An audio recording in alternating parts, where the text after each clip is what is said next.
अज्ञानतिमिरान्धस्य ज्ञानाञ्जनशलाकया चक्षुरुन्मीलितं येन तस्मै श्रीगुरुवे नमः। वाञ्छाकल्पतरुभ्यश्च कृपा सिन्धुभ्य एव च पतितानां पावनेभ्यो वैष्णवेभ्यो नमो नमः। नमो महावदन्याय कृष्णा प्रेम प्रदायते कृष्णाय कृष्ण चैतन्य नामिने गौरत्विषे नमः। श्री कृष्ण चैतन्य प्रभु नित्यानंद श्री अद्वैत गदाधर शिवासादि गौर भक्त वृंद। हरे कृष्णा कृष्णा कृष्णा हरे हरे, हरे राम राम राम हरे हरे। आज ओम विष्णुपाद अष्टोत्तर शत श्री श्रीमद् भक्ति वल्लभ तीर्थ गोस्वामी महाराज जी की शुभ तिरोभाव तिथि है, नवमी तिथि। उनका आविर्भाव भी नवमी के दिन राम नवमी, और आज उसके 15 दिन के बाद में आज दूसरी नवमी तिथि में उनका तिरोभाव तिथि।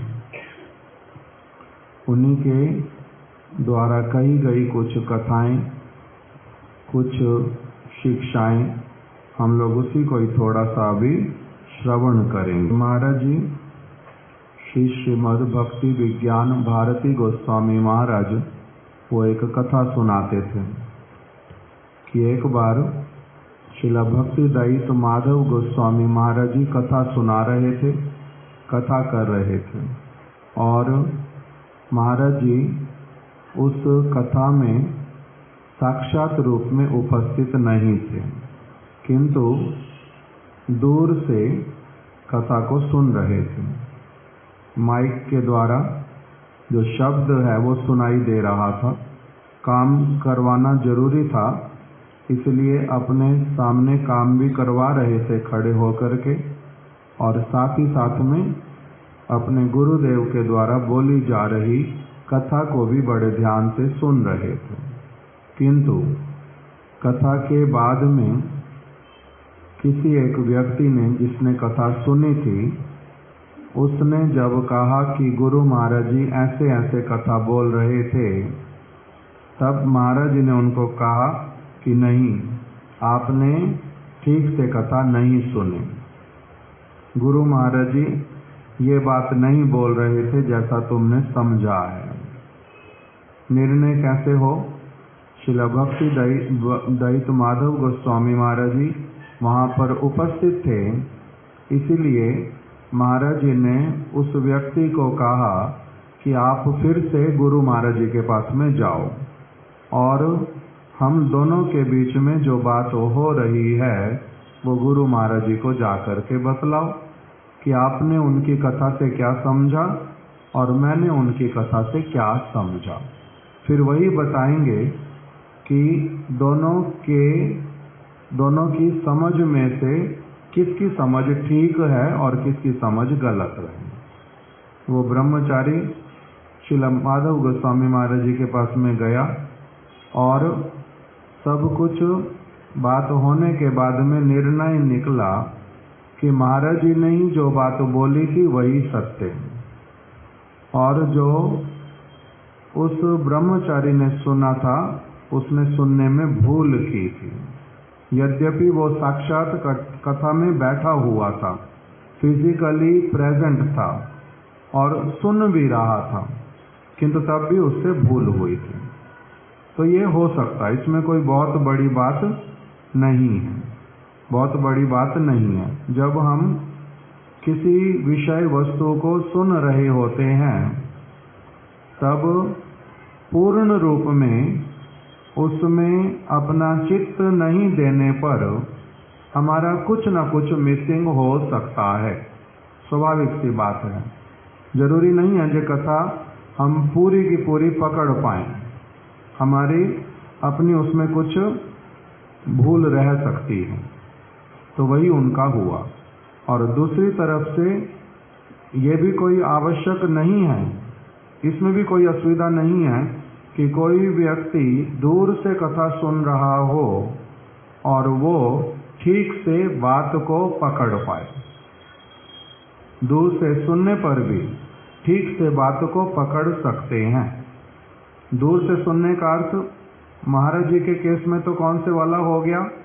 महाराज जी के केस में हुआ है मंदिर के भीतर में ही, जो नाट्य मंदिर है जहाँ कथा हो रही है वहीं पर केवल नहीं है, थोड़ी सी दूरी पर ही उपस्थित है, माइक से आवाज को सुन रहे हैं, इसलिए उन्होंने समझ लिया। किंतु दूर शब्द का अर्थ बहुत विस्तृत भी होता है। जैसे हमारे गुरुदेव बताते थे कि मैंने एक समय क्या किया, कोई कथा मैं बोल रहा था और उसमें श्रील प्रभुपाद जी के कुछ शिष्य लोग बैठे थे।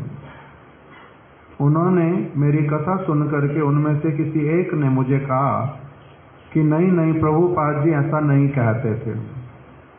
तो कहते मैंने फिर से रिपीट किया कि नहीं प्रभुपाद जी ऐसा ही कहते थे। 2-3 बार ऐसे होने के बाद में उन्होंने बोल दिया प्रभुपाद जी के आश्रित व्यक्ति ने कि तुमने क्या प्रभुपाद जी को सुना है साक्षात रूप में, तुम क्या प्रभुपाद जी से मिले हो? तब गुरुदेव ने क्या उत्तर दिया कि हाँ, मैंने प्रभुपाद जी को सुना है, मैंने प्रभुपाद जी को देखा है। तो उस व्यक्ति ने परम गुरुदेव के साथ में बातचीत किया कि आपका शिष्य नारायण महाराज ये कहता है प्रभुपाद जी से मिला है, प्रभुपाद जी से इसने सुना है। तो परम गुरुदेव ने स्टैंप लगाई कि यस, इसने सुना है, हाँ ठीक बात बोल रहा है, इसने सुना है, ये उनसे मिला है, इन्होंने उनको देखा है। कैसे? मेरे माध्यम से। प्रभुपाद जी बोलते ही थे ये वाली बात जो उसने बोली है, और मेरे से सुन करके ही बोली है। और जो आप कह रहे हो प्रभुपाद ऐसा नहीं बोलते थे, ये भूल है उल्टा आपकी, आपने ठीक नहीं सुना। तो यहाँ पर जो दूर से सुनना हुआ, कितने दूर से सुनना हुआ? कितने दूर से सुनना हुआ? बिल्कुल दूर से नहीं, उसको भी दूर नहीं कहते। क्यों? क्योंकि ठीक से आवाज आ रही है एज इट इज। उसके बीच में जो माइक है, लिविंग जो रिकॉर्डर, वो कौन है? परम गुरुदेव। इसलिए हमारे महाराज जी ने एक बार ये वाली बात उठाई थी कि शिला भक्ति वल्लभ तीर्थ महाराज जो हैं वो कौन है? शिला भक्ति दयित माधव गोस्वामी महाराज जी के living tape recorder. Living tape recorder का अर्थ जो भी उन्होंने सुना था उसको उन्होंने भली प्रकार से सुना था और अपने हृदय के भीतर में उसको बड़े अच्छी तरह से ठान दिया था, उसका पालन किया था। इसीलिए वो कब तक वैसे वाली कथा बोल सकते हैं? जब तक वो क्या है, कब तक वो कथा रिपीट कर सकते हैं और वो ठीक होएगी, परम सत्य होएगी। जब तक वो क्या है, वही साउंड, माइक से क्या आता है? साउंड आता है, वही साउंड वो बोल रहे हैं। बैठना कथा में तो जो मंत्र शिला भक्ति दयित माधव गोस्वामी महाराज जी से शिला भक्ति वल्लभ तीर्थ गोस्वामी महाराज जी ने सुने थे, वही मंत्र वो क्या करते थे? अपने आश्रित जनों को प्रदान करते थे। और जो कथा है वो जो कोई भी सुनना चाहे उसको वो कथा श्रवण कराते थे। ठीक है, तो यहाँ तक समझ आती है बात। किंतु उसके बाद में उनके अपने मुख को बंद करने पर जिस समय वो नहीं बोलेंगे उस समय क्या होगा, उन्होंने जो कथा कही हुई है वो कथा तो क्या होएगी, जैसे प्रभुपाद जी ने जो बोला हुआ था परम गुरुदेव ने सुना था, परम गुरुदेव ने फिर जो बोला था वो गुरुदेव ने सुना था। और वही सारी की सारी बात कैसे थी कि गुरुदेव ने प्रभुपाद जी को देखा है, प्रभुपाद जी से मिले हैं, ठीक से उनको समझा है, भले ही साक्षात रूप में उनके साथ संग नहीं हुआ है। तो दूर से सुनने का अर्थ बड़ा विस्तृत है। शिला मध्वाचार्य जी ने बहुत दूर से सुना था। किसको? श्री वेद व्यास जी को बहुत दूर से सुना था, किंतु बहुत दूर से सुनने पर भी बड़े ध्यान से सुना था, बड़े ध्यान से सुना था। तो इसे दूर से समझने पर भी क्या हो जाता है, एक व्यक्ति समझ सकता है शब्द आने पर, ठीक ठीक शब्द आ रहा हो, ठीक ठीक मैं सुन रहा हूं। कभी कभी क्या होता है, कोई व्यक्ति बोल तो रहा है किंतु मेरे को सुनाई नहीं देता ठीक से, तो उसमें क्या हो जाती है, भूल हो जाती है। भले सामने बैठे होने पर भी कोई बोल रहा है, मैं सुन नहीं पा रहा उस तरह से, तो मेरा क्या होएगा, भूल होएगा, मेरा दिमाग कहीं और है, अथवा वो धीमे से बोल रहे हैं बिल्कुल, अथवा उनका एक्सेंट क्लियर नहीं है, अथवा उनका माइक खराब है, कुछ भी तो हो सकता। ये बहुत ही एक गंभीर विषय है। जैसे हमारे गुरुदेव की कथा अभी हम लोग सुनते हैं रिकॉर्डर से, रिकॉर्डिंग किया हुआ कथा आता है, कौन किसने रिकॉर्ड किया है, किसी न किसी अलग अलग भक्तों ने रिकॉर्ड किया, अभी हमारे तक आ जाता है और हम उसको सुनते हैं। सुनने पर हम उसमें से कुछ अच्छी बात ग्रहण कर सकते या नहीं कर सकते। हम अगर सिंसियर हुए तब हम क्या कर सकते हैं, उसमें से ग्रहण कर सकते हैं, किंतु सिंसियर नहीं हुए तो क्या होगा, नहीं ग्रहण कर पाएंगे। जैसे महाराज जी कहते थे कि ग्रंथ सब समय है पढ़े। ग्रंथ क्या है, रिकॉर्डेड वर्ड्स। ग्रंथ भी रिकॉर्डेड वर्ड्स हैं। एक है हम सुन सकते जो टेप रिकॉर्डर में सुन रहे हैं, एक है हम पढ़ सकते जो ग्रंथ के रूप में है, और दोनों के दोनों ही क्या है, रिकॉर्डेड वर्ड्स। जो वेदव्यास जी ने बोला, भागवत जो लिख करके दी उन्होंने, उनका जो लिखना था वो भी बोलना ही है, और जो गुरुदेव रिकॉर्डिंग, हमारे को गुरुदेव की रिकॉर्डिंग जो मिल रही है वो भी क्या है, उनका बोलना है। इसीलिए हम दोनों में क्या कर सकते हैं, बड़े सारे चांसेस है हम भूल कर बैठते हैं। क्यों? क्योंकि वहां हम अपने अनुसार केवल समझ लेते हैं, प्रश्न पूछने के लिए सामने वो व्यक्ति लिविंग नहीं है, इसलिए हम भूल कर बैठते हैं। शास्त्र को पढ़ने में भूल करते हैं, रिकॉर्डिंग को सुनने में भूल करते हैं। कौन? जिनका एक बहुत अच्छा स्तर नहीं है, वो भूल करने के लिए बाध्य हैं, वो भूल करने के लिए बाध्य हैं, भूल करके बैठेंगे ही बैठेंगे। क्योंकि शास्त्र कैसे हैं, विस्तृत हैं। गुरुदेव की रिकॉर्डिंग्स कैसी हैं, विस्तृत हैं। शास्त्र कब, कौन से दृष्टिकोण से क्या बोल रहे हैं, बहुत बार उसमें क्या दिखाई दे जाता है, असमाजस्य, हार्मोनी नहीं कर पाते। इसलिए एक जगह शास्त्र बोलता है भगवान के आंख नहीं है, भगवान का कान नहीं है, भगवान के नेत्र नहीं है, ये सारी बातें बोलते हैं भगवान के विषय में। और दूसरी तरफ से क्या बोल देते हैं, वही के वही शास्त्री भगवान सबको देखते हैं। भगवान जो व्यक्ति जो कुछ उनको देता है वो ग्रहण करते हैं। हाथ नहीं है तो ग्रहण कैसे करेंगे, आंखें नहीं है तो देखेंगे कैसे, तो दोनों बातें कौन बोल रहा है? शास्त्र बोल रहे। पहले क्या कह दिया? भगवान का आंख नहीं, भगवान के नेत्र नहीं, भगवान का मुख नहीं, भगवान का नेत्र नहीं, कुछ नहीं। फिर दूसरी तरफ से बोल दिया खाते भी हैं, चलते भी हैं, देखते भी हैं। तो इन दोनों बातों को शास्त्र जब बोलेंगे तो बुद्धिमान व्यक्ति कैसे समझेगा इसको, क्या कहना चाहते हैं?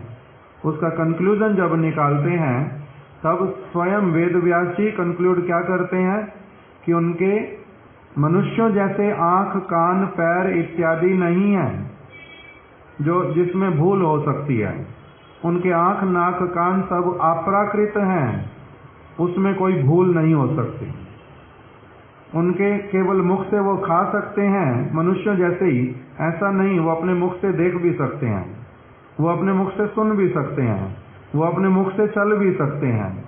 इसलिए उनकी इंद्रियों और मनुष्य की इंद्रियों में अंतर होने के कारण क्या कह दिया? क्योंकि मनुष्यों की बात हो रही थी सारी की सारी ग्रंथ में, तो वहीं पर ही बोल दिया भगवान के आंख नहीं है, भगवान का कान नहीं है। किसके जैसा? मनुष्यों के जैसा। तो इस बात को समझाने के लिए कौन चाहिए होता है? फिर दोनों बातें ही रिकॉर्डेड थी। समझाने के लिए कौन चाहिए होता है? Living source. समझाने के लिए लिविंग सोर्स चाहिए होता है। इसी तरह से गुरुदेव की रिकॉर्डिंग्स हैं पड़ी, बहुत सारी ही हैं, और सुनने पर बहुत सारी वस्तुएं स्पष्ट भी होती जाएंगी, बहुत अच्छा भी लगेगा। किंतु कोई कोई विषय ऐसा भी हो सकता वहां पर जो मेरे को क्या दिखाई देगा? कंट्राडिक्टरी, असामंजस्य दिखाई देगा, जहां पर समझ आएगा नहीं कि गुरुदेव पहले तो ये बात बोल रहे थे, अब फिर गुरुदेव ये वाली बात भी बोल रहे हैं। उसमें क्या दिखाई देगा? कंट्राडिक्शन। तो वहां पर मेरे को कौन बताएगा कि गुरुदेव के हृदय का भावना जो है वो कौन से वाला है? वहां कौन बताएगा? Living source. स्पष्ट है अभी तक की बात? इसी बात को हमारे महाराज जी ने बोला कि जब तक लिविंग सोर्स टेप रिकॉर्डर वाला कार्य कर रहे थे तब तक तो क्या था? सारा कुछ पूर्ण रूप में स्वीकार्य, एक्सेप्टेबल। किंतु जिस समय वही लिविंग सोर्स उन्होंने अपनी स्वेच्छा से बात करनी बंद कर दी, मंत्र बोलना बंद कर दिया, उस समय आवश्यकता क्या पड़ रही है? लिविंग सोर्स की, और मैं उसके लिए आज प्रस्तुत हूं। कि हमारे गुरु महाराज जी का क्या विचार था, हमारे परंपरा का क्या विचार है, और वास्तविक सिद्धांत क्या है। इसके लिए रिकॉर्डिंग जो है वो सत्य है, उसमें भूल नहीं है, किंतु उस रिकॉर्डिंग को कैसे ग्रहण करना चाहिए, इस वस्तु का विचार दिखाने के लिए हमारे महाराज जी लिविंग सोर्स श्रील भक्ति दयित माधव गोस्वामी महाराज जी के परंपरा के विचारों को प्रस्तुत करने के लिए खड़े हुए। यही उल्टा क्या दिखलाता है? उनका श्रील भक्ति वल्लभ तीर्थ गोस्वामी महाराज जी के साथ, श्रील भक्ति दयित माधव गोस्वामी महाराज जी के साथ, पूरी परंपरा के साथ में एक वास्तविक कंसर्न और एक ओबीडिएंट सेवक, जिस समय जिस सेवा का आवश्यकता वो करने के लिए प्रस्तुत। बात कहीं और से शुरू हुई थी, कहीं और पहुंची, किंतु जैसा भी हो, जो कथा हम लोग बात कर रहे थे वो कौन सी? श्रील भक्ति वल्लभ तीर्थ गोस्वामी महाराज जी की लेखनी में से हम पढ़ रहे हैं। वो कह रहे हैं, एक दिन एक व्यक्ति मेरे पास आए और मुझसे कहने लगे, स्वामी जी, मठ में आने की और सत्संग करने की हमारी बहुत इच्छा होती है, पर क्या करें, हम लोग बहुत व्यस्त रहते हैं। आपने तो संसार छोड़ दिया है, घर परिवार संसार छोड़ दिया है, मठ में आ गए हैं, अभी आपको और कोई काम नहीं है, इसलिए आप हर समय हरि हरि कर सकते हैं। कीर्तन हो, कथा हो, विग्रह की सेवा हो, आप सब समय कर सकते हैं, किंतु हमें तो घर परिवार चलाना है, हमें तो बहुत सारा काम करना पड़ता है। हम यदि हरि हरि करते रहे तो हमारा घर परिवार कैसे चलेगा। श्रील भक्ति वल्लभ तीर्थ महाराज जी के पास में एक व्यक्ति आया और उसने इस प्रकार की बात बोली, प्रश्न किया। इस संबंध में हमारे गुरु महाराज एक उदाहरण दिया करते थे। श्रील भक्ति वल्लभ तीर्थ गोस्वामी महाराज कह रहे हैं, हमारे गुरु महाराज जी एक भक्ति दैत माधव गोस्वामी महाराज एक उदाहरण देते थे, जिस उदाहरण को हमारे महाराज जी भी बार बार रिपीट करते थे। कौन से वाला? द्वितीय विश्व युद्ध के समय हिटलर जर्मनी का तानाशाह था, डिक्टेटर, तथा जनरल गोबल उसका दाहिना हाथ थे, मुख्य सहायक, उसके टॉप मोस्ट असिस्टेंट, उनका नाम था जनरल गोबल। जनरल गोबल को एक बार किसी ने प्रश्न किया था कि वे अपनी आर्मी में, फौज में किस व्यक्ति की भर्ती करते हैं, व्यक्तियों की भर्ती कैसे करते हैं, किस आधार पर करते हैं। जनरल गोबल ने उत्तर दिया था, फौज में भर्ती के लिए आए हुए व्यक्तियों को मैं 4 श्रेणियों में विभाजित करता हूँ। फौज में जो जो लोग आते हैं उनको 4 श्रेणियों में बांटता हूँ। कौन कौन से? सुंदर प्रभु बतलाओ, महाराज जी की उसमें से पढ़ के नहीं, ऐसे ही। Lazy intelligent, lazy foolish, active intelligent, active foolish. समझ आया कि 4 तरह के लोग होते हैं। एक के लिए बताया चतुर और कर्मठ। चतुर मतलब यहाँ पर बुद्धिमान है, वास्तविक रूप में चतुर नेगेटिव सेंस वाला नहीं, बुद्धिमान और कर्मठ। कर्मठ मतलब आपने क्या बोलता है? Intelligent, active. कर्मठ मतलब एक्टिव, जो काम करने के लिए सब समय प्रस्तुत रहता है, इंटेलिजेंट भी है और साथ ही साथ में एक्टिव भी है। दूसरा क्या है? इंटेलिजेंट और आलसी है, बुद्धिमान किंतु कैसा वाला है? आलसी है। तीसरा है मूर्ख है किंतु एक्टिव है, बहुत है, बुद्धि नहीं है किंतु है कैसा? एक्टिव, बहुत एक्टिव। और चौथा है मूर्ख भी है, आलसी भी है। समझ आ गया कितने तरह के लोग बताए? 4 प्रकार के, 2 मूर्ख, 2 बुद्धिमान। 2 बुद्धिमान में से एक बुद्धिमान है कर्मठ, एक है आलसी। दूसरा मूर्ख में से एक मूर्ख आलसी और एक दूसरा मूर्ख कर्मठ। तो अब उसके बाद में वो कह रहे हैं मैं किसको पसंद करता हूं ऐसे इन सब में से अच्छा कौन है? एक्टिव इंटेलिजेंट, जो कर्मठ भी हो और क्या हो, साथ साथ में इंटेलिजेंट भी हो, बुद्धिमान है और साथ ही साथ में क्या करता है? जिस समय जिस काम की आवश्यकता पड़े वो वाला काम करने के लिए प्रस्तुत भी रहता है। इसी को क्या कहते हैं? एक्टिव इंटेलिजेंट अथवा चतुर कर्मठ। मैं साधारणता, जनरल गोबल ने उत्तर दिया, मैं साधारणता चतुर और कर्मठ श्रेणी के व्यक्तियों को पसंद करता हूं, किंतु कमांडर इन चीफ के पद के लिए उन्हें नियुक्त नहीं करता, तब भी उनको बड़े पद पर नहीं बिठाता। उस पद के लिए मैं चतुर और सुस्त व्यक्तियों को नियुक्त करता हूं। इंटेलिजेंट है किंतु साथ साथ में क्या है? थोड़े आलसी हैं। किस लिए? कि ये अपनी आप से लड़ाई करने के लिए कभी जाएगा नहीं, और अगर कोई लड़ाई करने आएगा हम लोगों से तो ये उसका क्या करेगा? अपनी बुद्धिमानी से उस समय एक्टिव बन करके काम भी करेगा। मूर्ख नहीं है, बुद्धिमान है, किंतु अपने आप से लड़ाइयां नहीं करता बैठ करके। किंतु अगर कोई लड़ाई करने के लिए आए तब ऐसा भी नहीं है कि चुपचाप बैठा रहेगा, उसका मुंह तोड़ जवाब देना भी जानता है। क्यों? क्योंकि ये कौन है?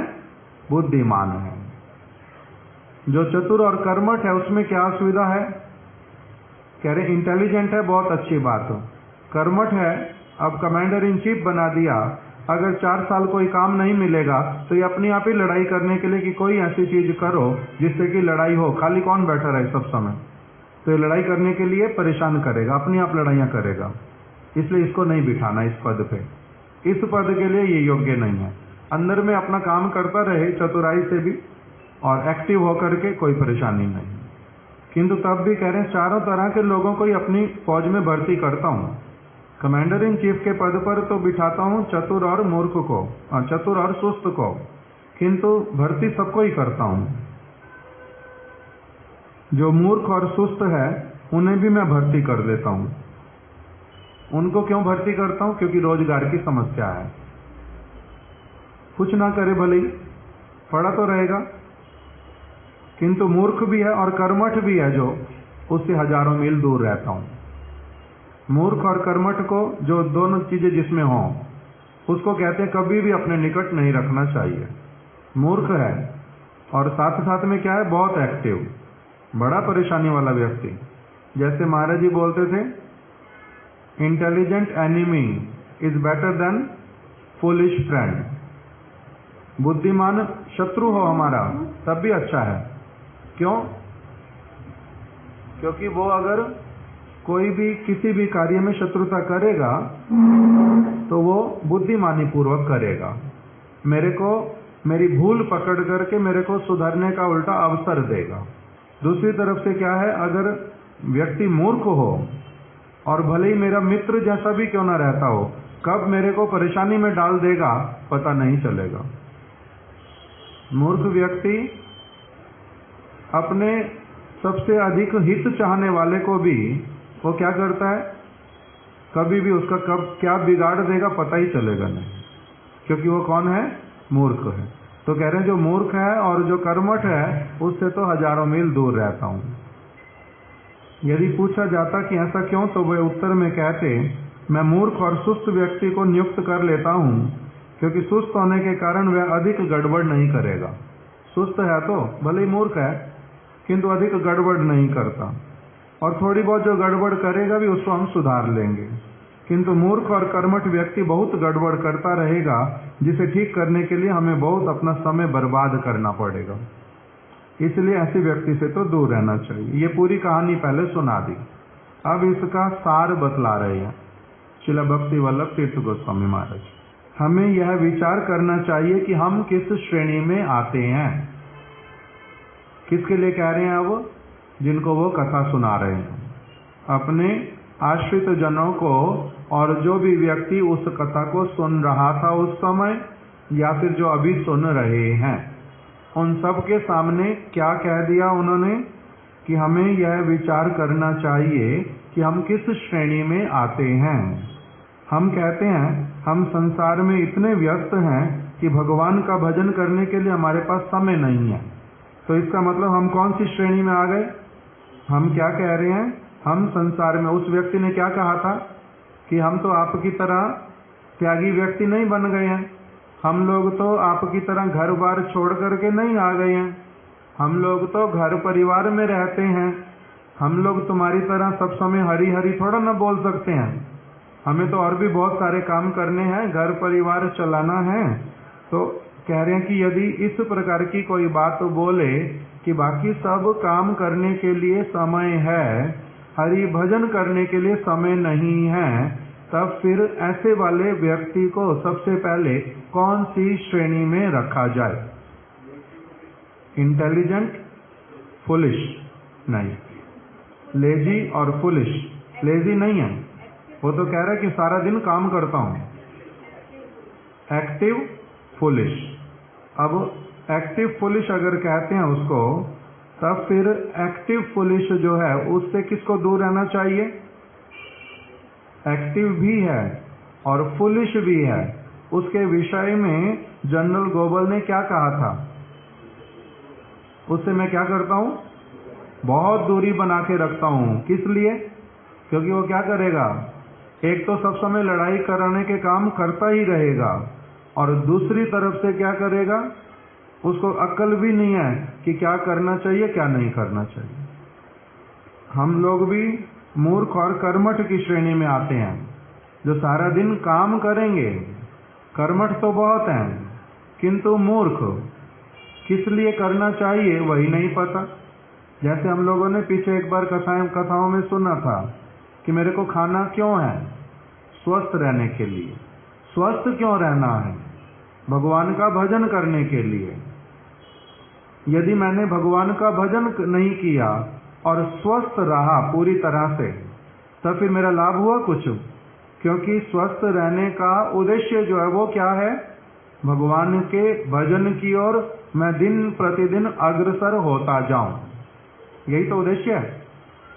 जैसे लोग साधारण रूप में पूछते हैं, खाने के लिए जीना है या जीने के लिए खाना है? खाने के लिए जीना है या जीने के लिए खाना है? इन दोनों में से कौन सी बात ठीक है? जीने के लिए खाना है। खाने के लिए जीना है। खाना कभी खत्म होएगा नहीं, फिर भी तुम्हें तो मरना ही पड़ेगा। तो इसे जीने के लिए खाना है। तो जीना क्या है? भगवान का भजन करने वाला व्यक्ति ही जीवित। बाकी सारे तो जीवित दिखलाई हमारे अनुसार देने पर भी मृत कहलाते हैं। तो इसलिए अब इसमें उन्होंने बताया कि हम लोग भी मूर्ख और कर्मठ की श्रेणी में आते हैं। हर समय हम संसार की अनित्य वस्तुओं के लिए व्यस्त रहते हैं और यह सोचते हुए कि हमें सुख देगी, किंतु वास्तव में वे हमारे दुखों का ही कारण है। हम जिन जिन कार्यों में व्यस्त रहते हैं, यदि वो अनित्य वस्तुएं हैं, अनित्य वस्तुओं की किसी भी लेवल तक हो, अनित्य वस्तुओं के लिए यदि हम व्यस्त रहते हैं, तो हम बहुत एक्टिव होने पर भी कहलाएंगे क्या? मूर्ख।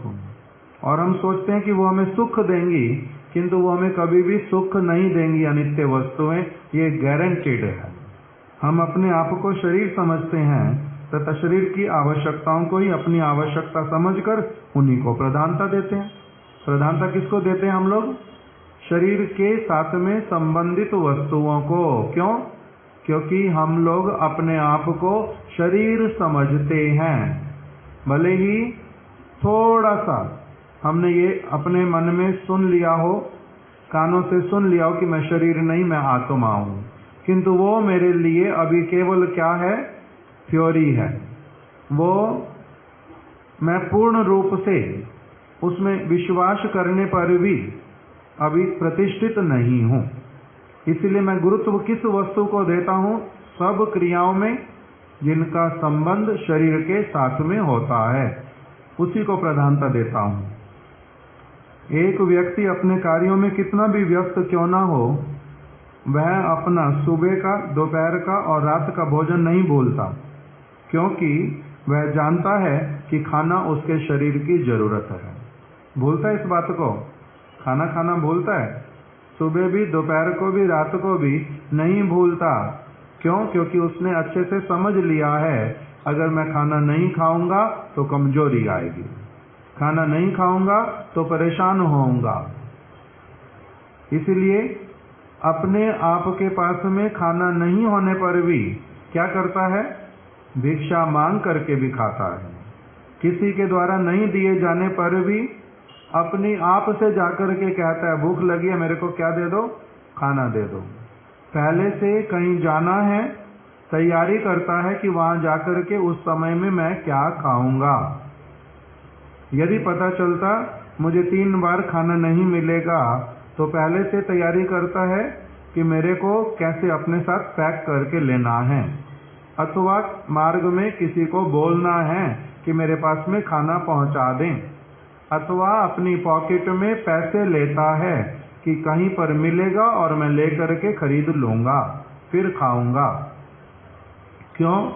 क्योंकि उसको ये बात भली प्रकार से अनुभव में है कि मुझे क्या चाहिए?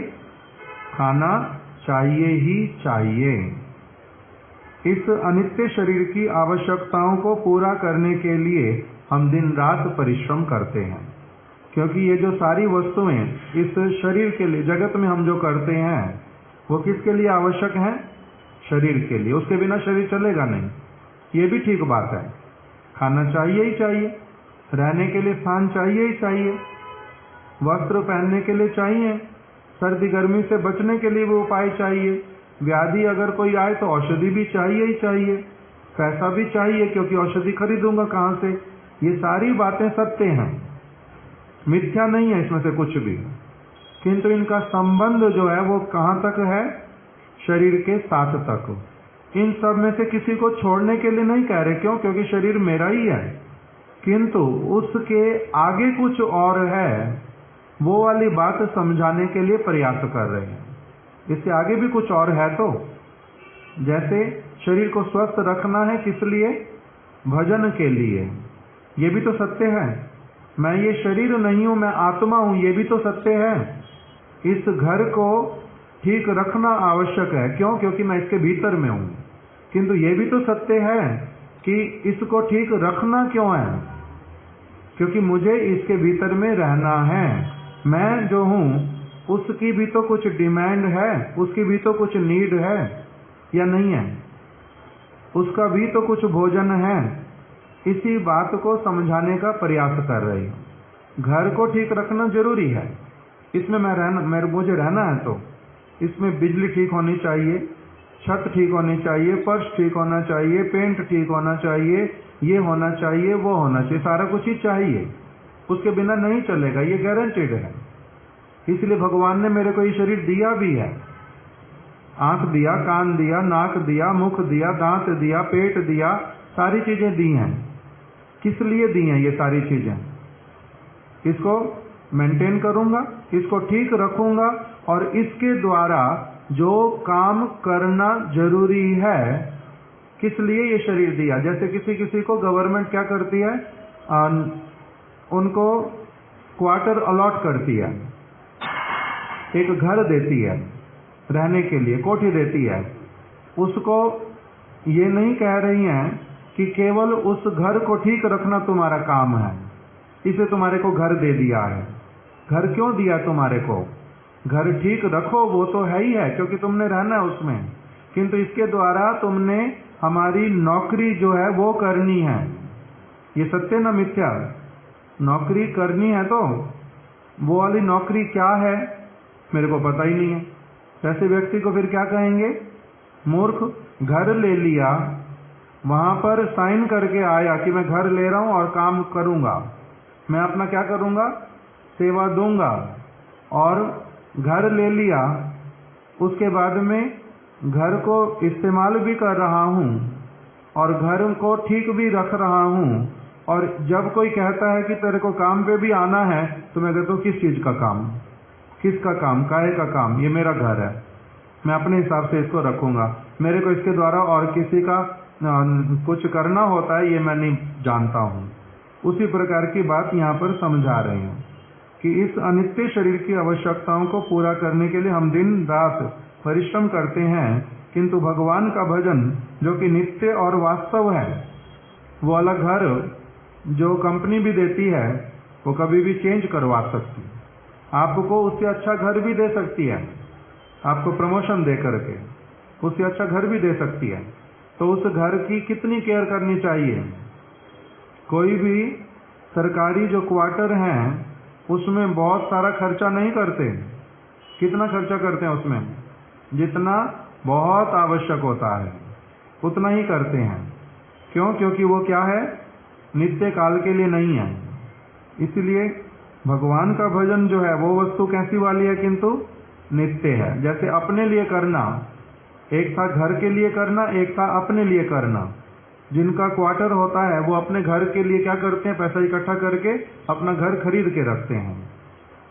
जैसे नौकरी जाएगी हम क्या करेंगे? साथ साथ में अपना घर हमने बना लिया, अपना इसके बीच में नौकरी भी करते रहे, क्वार्टर को यूज भी कर लिया, और साथ ही साथ में क्या कर लिया? अपना घर भी बना लिया। और जब शिफ्ट करने के लिए समय आया साथ साथ में शिफ्ट कर गए। उसी प्रकार से इसी शरीर के भीतर में रहते हुए इसी नौकरी को, भगवान की नौकरी करते करते क्या कर लेना है? बीच में अपना घर बना लेना है। इसी नौकरी को करते करते इसे भगवान ने जो ये शरीर दिया, इस साथ साथ में इसका मतलब क्या हो गया? मेरे को नौकरी पर रख लिया, मनुष्य शरीर दे करके मुझे नौकरी पर रख लिया है। और अब मैं क्या कर सकता हूं? इस नौकरी को करते करते ही मैं अपना घर बना सकता हूं। अगर मैं नौकरी करने के लिए समय ना दूं तो फिर नौकरी में जो काम करने के लिए देते, काम अगर नहीं करूं तब फिर मेरा घर बनेगा? सैलरी मिलती रहेगी और जो घर मिला वो भी रहेगा, वो घर भी चला जाएगा। घर मिल गया, नौकरी मिली थी इसलिए घर मिला है। पहले नौकरी मिलती है वास्तविक रूप में, फिर क्या मिलता है? घर। इसीलिए एक कीर्तन के अंतर्गत बतला दिया भक्ति विनोद ठाकुर जी ने कि जीव जागो गौरा चांद बोले, कतो निद्रा जाबे माया पीछा चिर कोले। बोले छी, क्या है आगे? बोले छी एसिया भजीबो बोलिया, उसमें निकालो कीर्तन में, जीव जागो भजीबो बोलिया ऐसे संसार भीतरे, पड़ी आ रही ले तुम्ही अविद्यार तरे। भजीबो बोलिया, तुमने बोला था कि मैं क्या करूंगा? हे भगवान आपका भजन करूंगा। भजीबो बोलिया ऐसे संसार भीतरे, फिर तुम्हारे को क्या दिया भगवान ने? ये घर दे दिया, संसार, ये शरीर दे दिया। शरीर मिलने से पहले तुमने क्या बोला था? भजीबो बोलिया, मैं आपका भजन करूंगा, तभी ये मनुष्य शरीर मिला। भजीबो बोलिया ऐसे संसार भीतरे, पड़िया रहिले तुम्ही अविद्यार तरे। घर मिलने के बाद में तुमने फिर क्या किया? अपनी मूर्खता के कारण मैं अब तो इसी में पड़ा रहूंगा, मेरे को तो घर मिल गया, मैं कोई नौकरी नहीं करूंगा। तुम ऐसे वाले हो गए। तो इसी पद से क्या पता चलता है कि पहले मैंने क्या किया था? प्रॉमिस किया है कि मैं क्या करूंगा? भजन करूंगा। तब मेरे को भगवान ने ये घर दे दिया। अब बार बार वार्निंग देते हैं बीच बीच में कि क्या करो? भगवान का भजन करो। तुमने ये प्रॉमिस किया था इसलिए तुम्हारे को ये घर दिया, क्योंकि एक बार किसी को घर देने के बाद में एक साथ में निकाल नहीं सकते,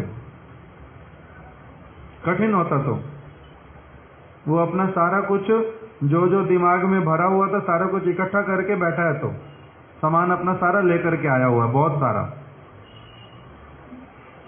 तो इसीलिए बोल रहे हैं भजी बोलिया ऐसे संसार भीतर, बोल करके आए थे कि तुम मैं भजन करूंगा।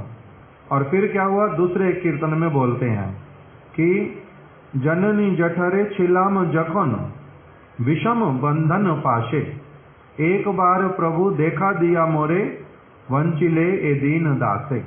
मैं जब माता के गर्भ में आया उस समय मैं क्या था? विषम जननी जठरे छिलाम जखन, जब मैं अपनी माता के गर्भ में था तब मैं कैसा था? विषम बंधन पाशे, उस समय बड़े सारे बंधन थे। कैसे बंधन थे वहां पर? मेरा सिर और मेरा पैर इकट्ठे कर दिया गया, मेरे को ऐसे वाला स्थिति दिया गया जिसमें कि नरक जिसको कहा जाए। वहीं पर कोई कीड़ा काटे, कोई मच्छर काटे, मैं उसमें कुछ नहीं कर सकता। ऐसी स्थिति में मेरे को रखा गया। चिलम बंधन विषम बंधन पास है। नौकरी में किसी को रखने से पहले क्या होता है?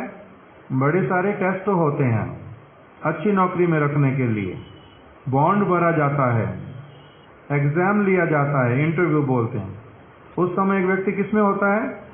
अनेक प्रकार की चिंताएं, नौकरी मिलेगी नहीं मिलेगी, कैसे अलर्ट रहूं, क्या करूं क्या नहीं करूं, सारा कुछ बाकी भूल जाता है।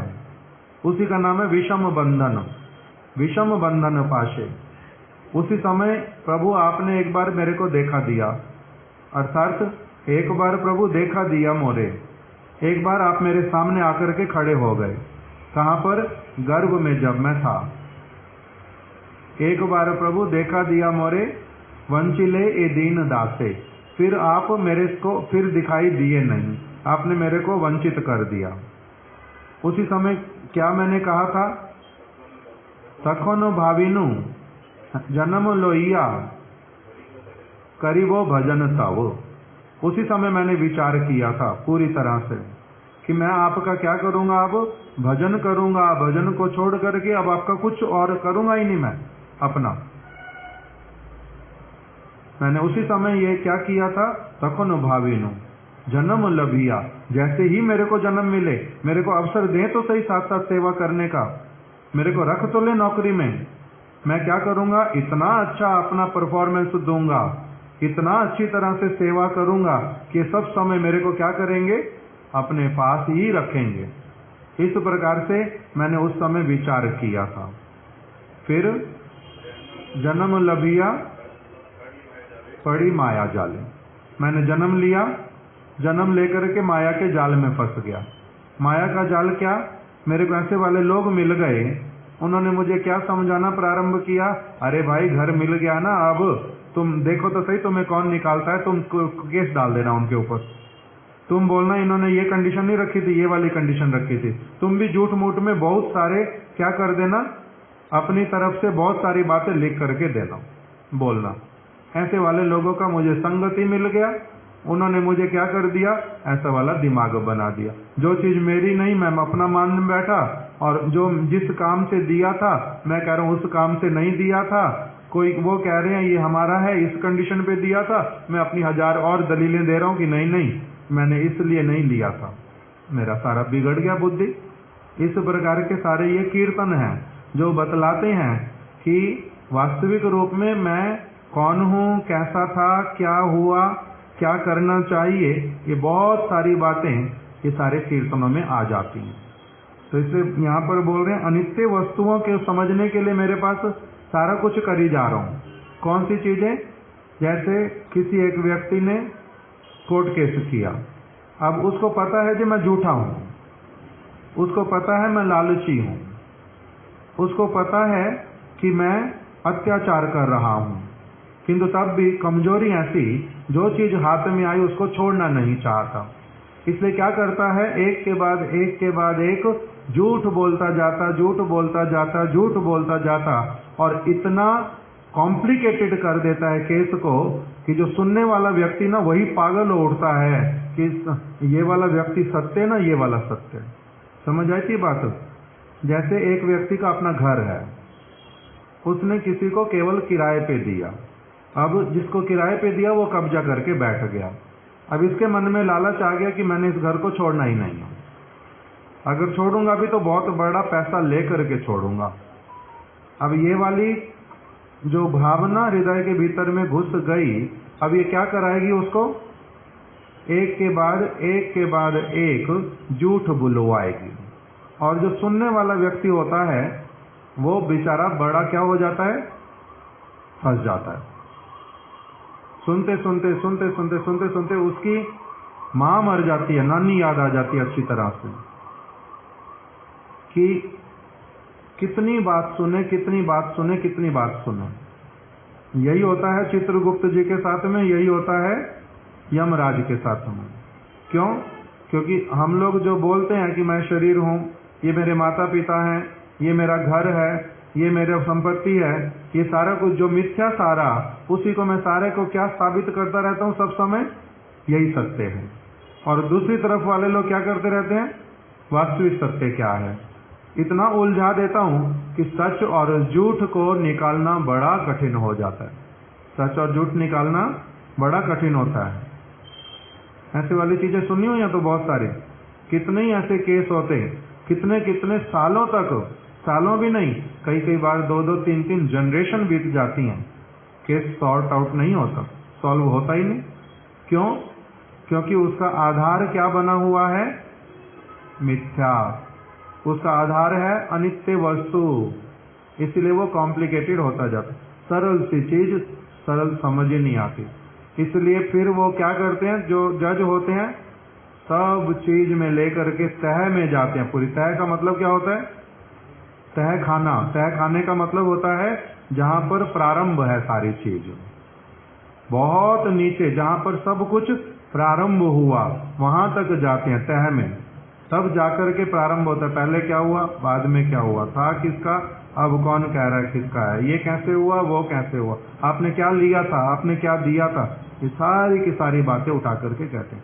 तो मूल में जाकर के जब ये वाली सारी बात करते हैं, जो बोल रहे हैं कि हमें एक्टिव होना है, किंतु किस वस्तु में, नित्य वस्तु में। इसी में इंटेलिजेंस है, इसी में बुद्धिमानी है। नहीं तो क्या कहलाएगा एक व्यक्ति, मूर्ख हो। अगर वो नित्य वस्तु के लिए बात नहीं करता, केवल मात्र वो अनित्य वस्तुओं के लिए, टेम्परेरी वस्तुओं के लिए, थोड़े समय तक रहने वाली वस्तुओं के लिए ही केवल अपनी सारी एनर्जी लगाता है, अपने हाथ पैर भी उसी में चलाता, अपनी बुद्धि भी उसी में लगाता, तब उसको क्या कहा जाएगा? मूर्ख। इसलिए भक्ति विनोद ठाकुर जी के कीर्तन में बतला दिया, कृष्ण नित्य वस्तु कृष्ण भक्ति, कृष्ण भक्ति करो संदान, अतएव माया मोह छाड़ी बुद्धिमान, नित्य तत्व कृष्ण भक्ति करो संदान। माया मोह को छोड़ करके, लोभ को छोड़ करके, मिथ्या वस्तु को छोड़ करके, अनित्य वस्तु को छोड़ करके, जो सत्य है, जो नित्य है, उसी में अपने दिमाग को लगाओ, उसी तरफ लगाओ अपने आप को। अतएव माया मोह छाड़ी बुद्धिमान, नित्य तत्व कृष्ण भक्ति करो संदान। नित्य तत्व की तरफ लगो, अनित्य वस्तु की तरफ अपनी एनर्जी मत लगाओ। ये उपदेश किया। और उनके पास में जिस व्यक्ति ने कहा था आकर के, श्रील भक्ति वल्लभ तीर्थ गोस्वामी महाराज जी के पास, उसने क्या कहा था कि अनित्य वस्तुएं करने के लिए उनके पास सारा समय है, नित्य वस्तु के लिए समय नहीं है। और इन्होंने क्या इस कथा को सुना करके आंसर क्या किया? इसके लिए ये जो इन्होंने सारी बात बताई, इन्होंने आंसर क्या किया इसमें कि मैं तो वास्तविक रूप में इसी तरफ लगा हूं पूरी तरह से, ये सत्य ही है और सबको ही इसमें लगना चाहिए। खाने के लिए, पीने के लिए पशु पक्षी तक को भी चिंता होती नहीं, बीमारी आएगी पशु पक्षी भी चिंता करता नहीं। मनुष्य होकर के केवल मात्र यही चिंताएं करनी है, तब मनुष्य कहलाएगा ही नहीं, मनुष्य नहीं है। नित्य वस्तु जो है भगवत भक्ति, जो हम कह रहे मैं जो कर रहा हूं, हरि हरि सब समय बोल रहा हूं, ये मैंने क्या किया है? अपनी इच्छा से इस तरफ लगा हूं पूरी तरह से, और इसी तरफ लगने में ही बुद्धिमानी है। जो वस्तुएं आपको करना बहुत आवश्यक लगता है वो करो, किंतु ये मत कहो कि ये करने की आवश्यकता ही नहीं है और इसके लिए समय नहीं निकालना चाहिए। इसके लिए अवश्य ही समय निकालो, इस तरफ चलो। बाकी चीजों को जो कम कर सकते कम कर दो, किंतु इसमें कोई कमी नहीं करना। इस बात को अपनी कथा से सुनाया। एक्टिव हो किस चीज के लिए? भगवत भजन के लिए। इंटेलिजेंस इसी में ही है, नहीं तो व्यक्ति क्या है? मूर्ख हो। भगवान का भजन नित्य है, वास्तव है, उसके लिए हमारे पास समय नहीं है। जो व्यक्ति भगवान के भजन की आवश्यकता को समझ गया है, जो ये समझता है जो भगवान का भजन करने की आवश्यकता है, मेरे को घर मिला है तो मेरे को क्या करना है? अभी सेवा भी देनी है। जिसको ये आवश्यकता को जो समझ गया है, वही अपने समय को भजन में नियोजित करेगा। तो इसीलिए अब डायरेक्टली इनडायरेक्टली क्या कह रहे हैं कि मैं कौन हूं? अपने लिए क्या कह रहे हैं? मैं कौन हूं? मैं इंटेलिजेंट हूं। मैं इंटेलिजेंट हूं। क्यों? मैंने क्या किया है? सब समय अपना भजन के लिए एक्टिव हो गया हूं। अन्यथा वह मूर्ख और कर्मठ है। और जो भगवान का भजन नहीं करता वो कौन है? मूर्ख है। और साथ ही साथ में केवल एक्टिव है। किस चीज के लिए active? Busy for nothing, busy for something, busy for temporary things.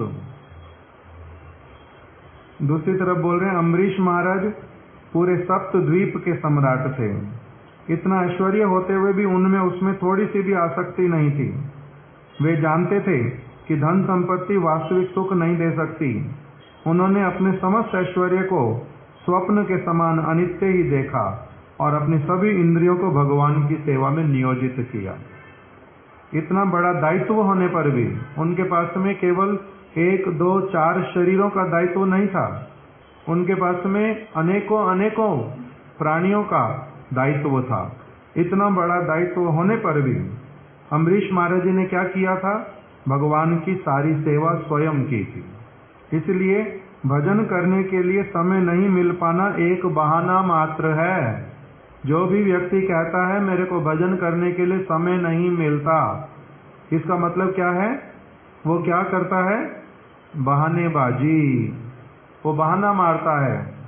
भजन के लिए समय नहीं मिलना एक बहाना मात्र है। जो व्यक्ति काम करते हैं वो अपने टाइम पे ऑफिस जाते ना, नहीं जाते? जाते हैं, तो टाइम पे ही जाते हैं ऑफिस, और वो बहाना बनाते हैं हर रोज, कभी कभी तो बहाने बनाते ही हैं। उसमें भी हजारों लोग हजारों बहाने बनाते हैं, किंतु जो बुद्धिमान होता है वो एक भी छुट्टी नहीं लेता। ये भी पता है कौन होता है बुद्धिमान? जिसके मन में आ जाता है कि ये काम करने में मेरा अपना ही लाभ है, ये काम करने में मेरा अपना ही लाभ है, जिसके हृदय में ये भावना आ जाती ये काम मेरा ही है, जिसके हृदय में ये आ जाता, जो मालिक होता है वो छुट्टी नहीं करता। इस विषय में भी हमने पहले बहुत सारी कहानियां सुनी हुई हैं। मन में पहले ये आना चाहिए कि ये वस्तु मेरी है। इसीलिए बोलना प्रारंभ करते हैं कीर्तन में, हरि का भजन करो, हरि है हमारा। जो अपनी वस्तु उसी का ही मैं क्या करूंगा, उसी का ही अनादर करूंगा, उसी के साथ ही अच्छा संबंध नहीं रखूंगा, उसी को ही नहीं देखूंगा, उसी को ही मरने दूंगा, और जो दूसरे लोग हैं उनकी सहायता करने के लिए जाऊंगा। इसी को फिर क्या कहा जाता है? मूर्खता। हरि अपना है, बाकी सारी चीजें जिसको मैं अपना कह रहा हूं वो सारी की सारी चीजें क्या है? पराई है, वो अपनी नहीं है उल्टा।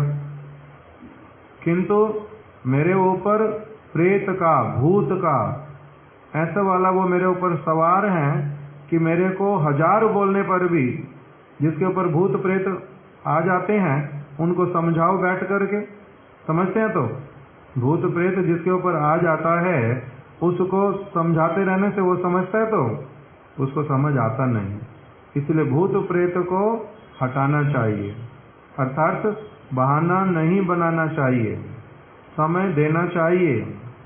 जो वास्तविक वस्तु है उसी के लिए समय देना चाहिए, तभी बुद्धिमान है, तभी लाभ है, नहीं तो अपनी हानि।